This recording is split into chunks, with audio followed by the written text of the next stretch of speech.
Juan Pablo II, cruzando el umbral de la esperanza. 5. Pruebas, pero ¿todavía son válidas? Pregunta. Permítame una pequeña pausa. No discuto sobre la validez filosófica, teorética de todo lo que acaba de exponer, pero ¿esta manera de argumentar tiene todavía un significado concreto para el hombre de hoy? ¿Tiene sentido que se pregunte sobre Dios, su existencia, su esencia? Respuesta. Diría que hoy más que nunca, por supuesto, más que en otras épocas, incluso recientes. La mentalidad positivista que se desarrolló con mucha fuerza entre los siglos XIX y XX hoy va en cierto sentido de retirada.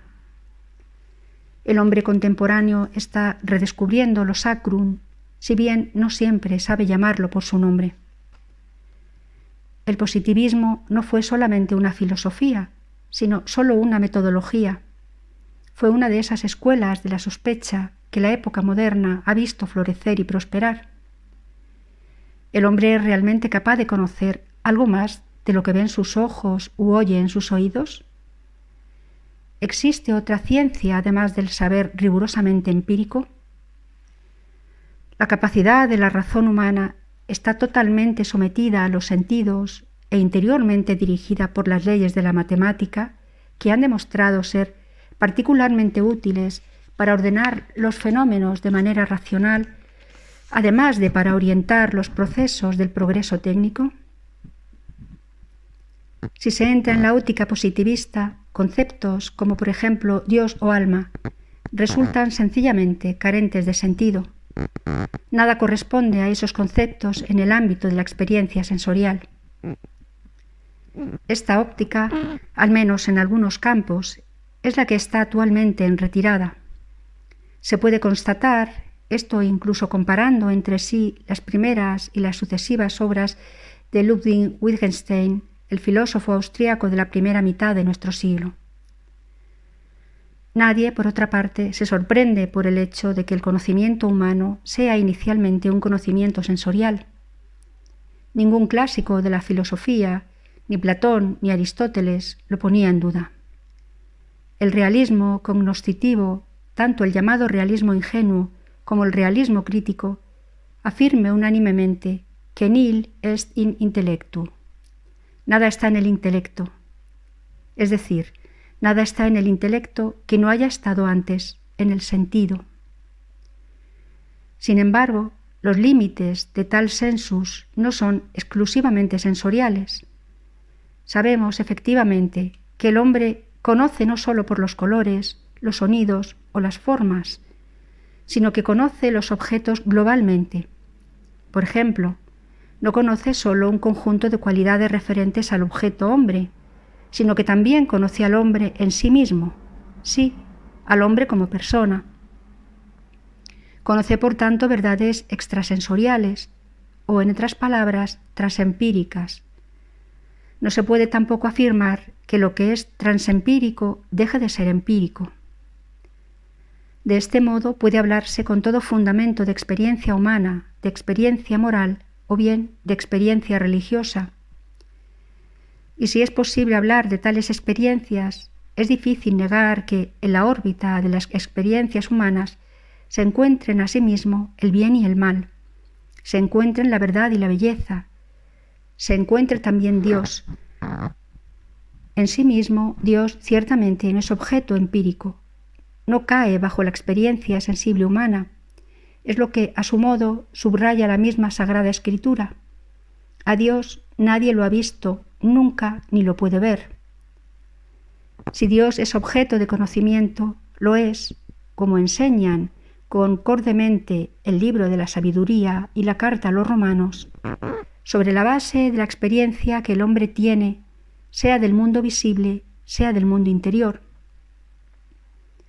Por aquí, por la experiencia ética, se adentra Immanuel Kant, abandonando la antigua vía de los libros bíblicos mencionados y de Santo Tomás de Aquino. El hombre se reconoce a sí mismo como un ser ético capaz de actuar según los criterios del bien y del mal, y no solamente según la utilidad y el placer.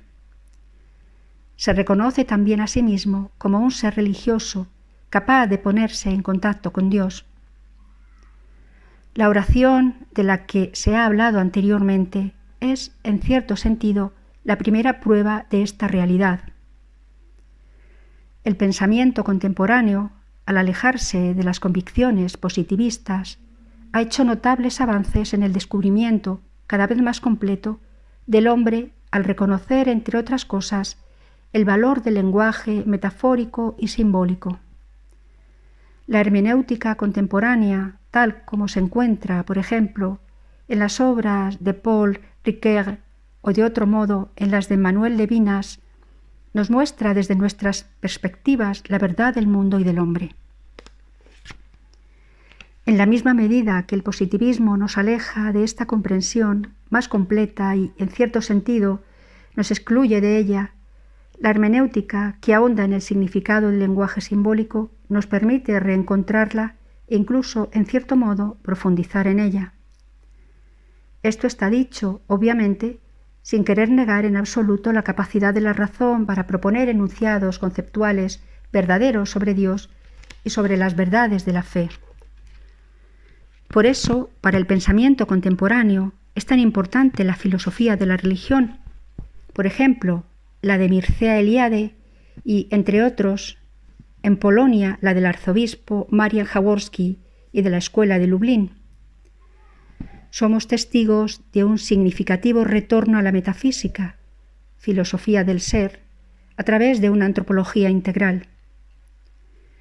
No se puede pensar adecuadamente sobre el hombre sin hacer referencia constitutiva para él a Dios, y lo que Santo Tomás definía como actus essendi con el lenguaje de la filosofía de la existencia, la filosofía de la religión lo expresa con las categorías de la experiencia antropológica.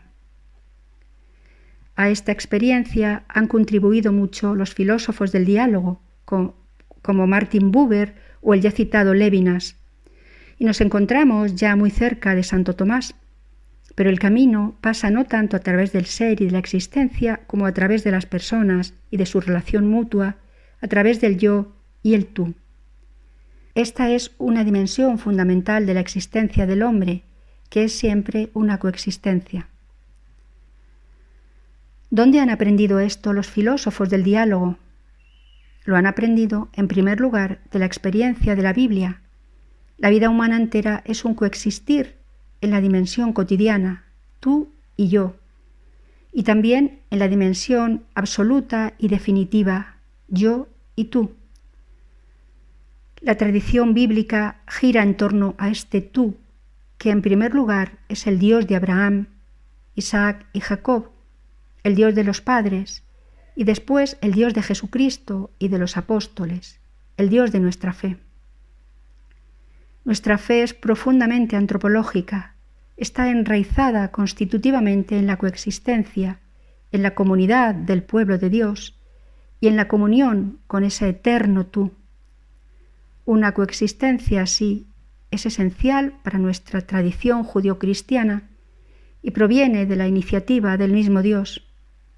Está en la línea de la creación, de la que es su prolongación, y al mismo tiempo es, como enseña San Pablo, la eterna elección del hombre en el Verbo que es el Hijo. 6. Si existe, ¿por qué se esconde? Pregunta. Dios, o sea, el Dios bíblico, existe. Pero entonces, ¿acaso sea comprensible la protesta de muchos, tanto de ayer como de hoy? ¿Por qué no se manifiesta más claramente? ¿Por qué no da pruebas tangibles y accesibles a todos de su existencia? ¿Por qué su misteriosa estrategia parece la de jugar a esconderse de sus criaturas? Existen razones para creer, de acuerdo, pero, como muestra la experiencia de la historia, hay también razones para dudar e incluso para negar. ¿No sería más sencillo que su existencia fuera evidente? Respuesta. Pienso que las preguntas que usted plantea y que, por otra parte, son las de tantos otros, no se refieren ni a Santo Tomás, ni a San Agustín, ni a toda la gran tradición judio-cristiana, me parece que apuntan más bien hacia otro terreno, el puramente racionalista, que es propio de la filosofía moderna, cuya historia se inicia con Descartes, quien, por así decirlo, desgajó el pensar del existir y lo identificó con la razón misma. Cogito ergo sum, pienso, luego existo. Qué distinta es la postura de Santo Tomás, para quien no es el pensamiento el que decide la existencia, sino que es la existencia, el ese, lo que decide el pensar. Pienso del modo que pienso porque soy el que soy, es decir, una criatura, y porque Él es el que es decir, el absoluto misterio increado. Si Él no fuese misterio, no habría necesidad de la revelación, o mejor, hablando de modo más riguroso, de la autorrevelación de Dios. Si el hombre, con su intelecto creado y con las limitaciones de la propia subjetividad, pudiese superar la distancia que separa la creación del Creador, el ser contingente y no necesario, del ser necesario, el que no es, según la conocida expresión dirigida por Cristo a Santa Catalina de Siena, de aquel que es, sólo entonces sus preguntas estarían fundadas. Los pensamientos que te inquietan y que aparecen en sus libros están expresados por una serie de preguntas que no son solamente suyas. Usted quiere erigirse en portavoz de los hombres de nuestra época, poniéndose a su lado en los caminos, a veces difíciles e intrincados, a veces aparentemente sin salida, de la búsqueda de Dios. Su inquietud se expresa en la pregunta: ¿por qué no hay pruebas más seguras de la existencia de Dios? ¿Por qué Él parece esconderse como si jugara con su criatura? ¿No debería ser todo mucho más sencillo? ¿Su existencia no debería ser algo evidente? Son preguntas que pertenecen al repertorio del agnosticismo contemporáneo. El agnosticismo no es un ateísmo, no es un ateísmo programático, como lo eran el ateísmo marxista o en otro contexto el ateísmo de la época del iluminismo. Con todo, sus preguntas contienen formulaciones en las que resuenan el Antiguo y el Nuevo Testamento. Cuando usted habla del Dios que se esconde, usa casi el mismo lenguaje de Moisés, que deseaba ver a Dios cara a cara, pero que no pudo ver más que sus espaldas. ¿No está aquí indicado el conocimiento a través de la creación?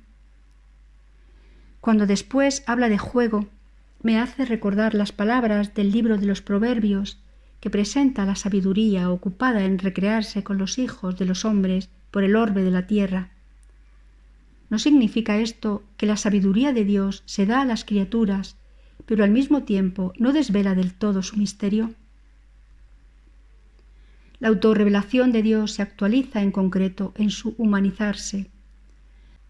De nuevo, la gran tentación es la de hacer, según palabras de Ludwig Feuerbach, la clásica reducción de lo que es divino a lo que es humano.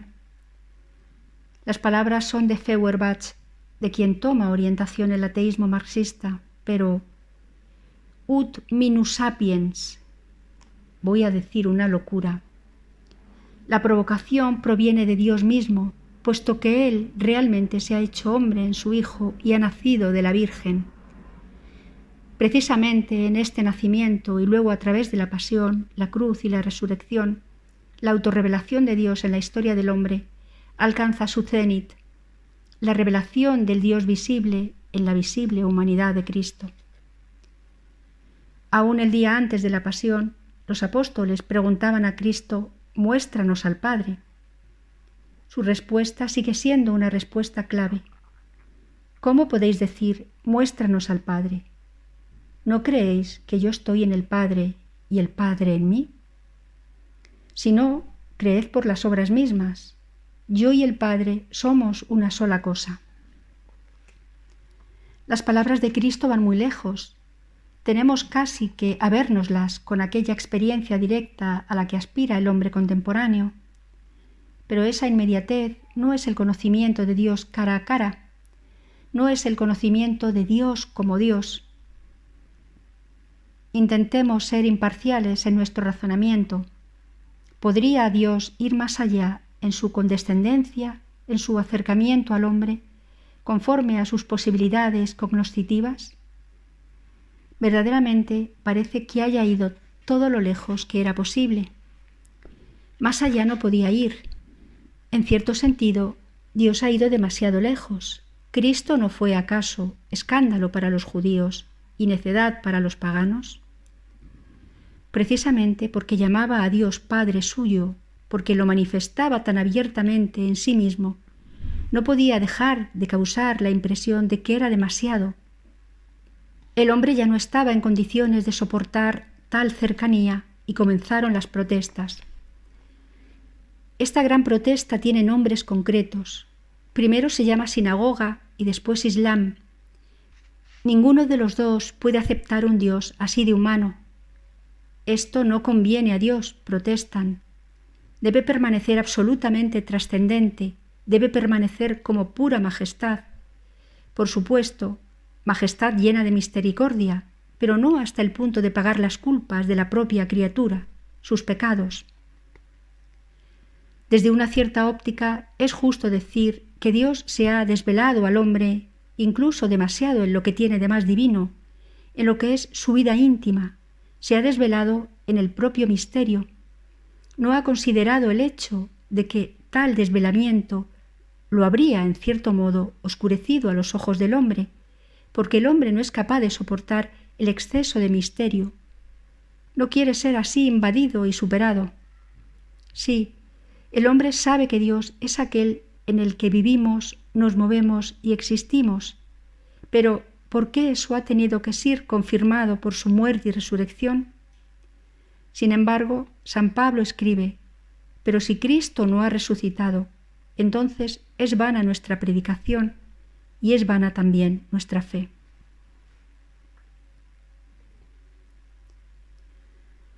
(7) Jesús Dios, ¿no es una pretensión excesiva?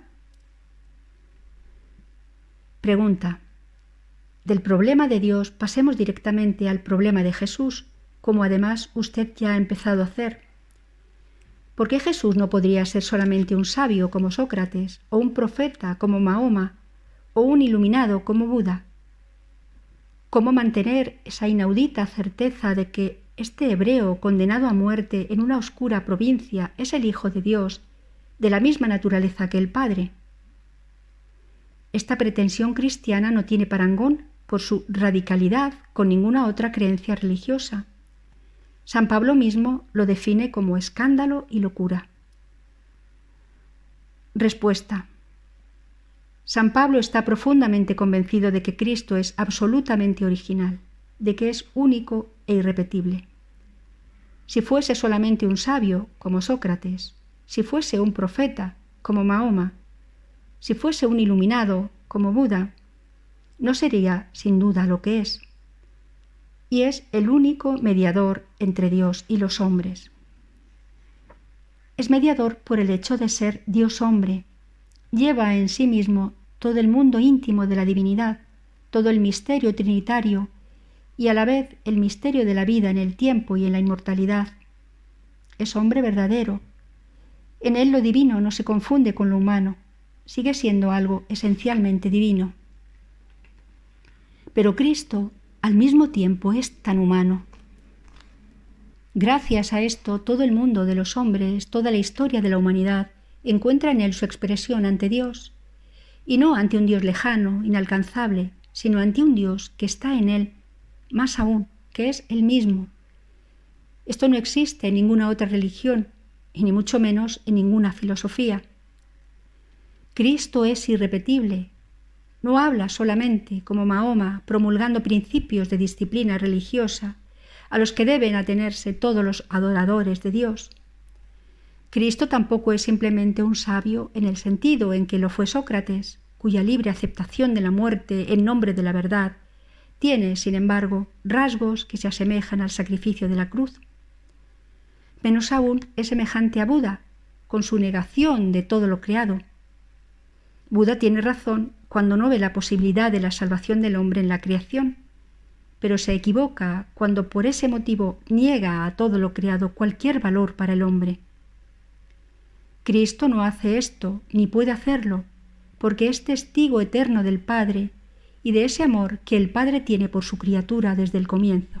El Creador, desde el comienzo, ve un múltiple bien en lo creado, lo ve especialmente en el hombre formado a su imagen y semejanza, ve ese bien, en cierto sentido, a través del Hijo encarnado. Lo ve como una tarea para su Hijo y para todas las criaturas racionales.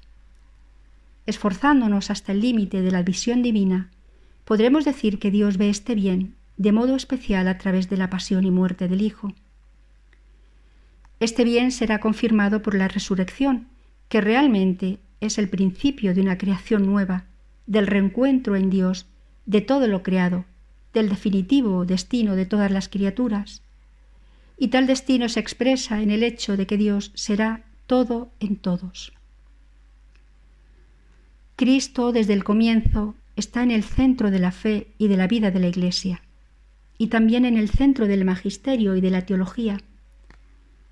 En cuanto al magisterio, hay que referirse a todo el primer milenio, empezando por el primer concilio de Nicea, siguiendo con los de Éfeso y Calcedonia, y luego hasta el segundo concilio de Nicea, que es la consecuencia de los precedentes.